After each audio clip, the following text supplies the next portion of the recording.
আসসালামু আলাইকুম। আমি আবিদুজ্জামান। এবার শোনাবো শহীদ মীর মুগ্ধকে নিয়ে আপার লেখা কবিতা। মুগ্ধ, শহীদ হয়ে তুমি হয়ে গেলে নির্বাক, তোমার মধুর আখলাকে মানুষ হয়ে গেল অবাক। চিনিত তোমাকে মুষ্টিম লোকে, চিনিল আজ পুরো বিশ্ব।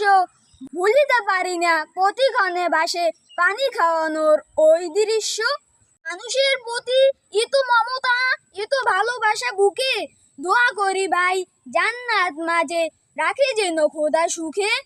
এতটা ভালো মানুষের দেশে করি মোরা আজও বাস, জানা মোর ছিল না যতক্ষণে তুমি না হয়েছ তব লাশ। তুমি যে মুগ্ধ এতটাই ভালো, বলিবার ভাষা নাই।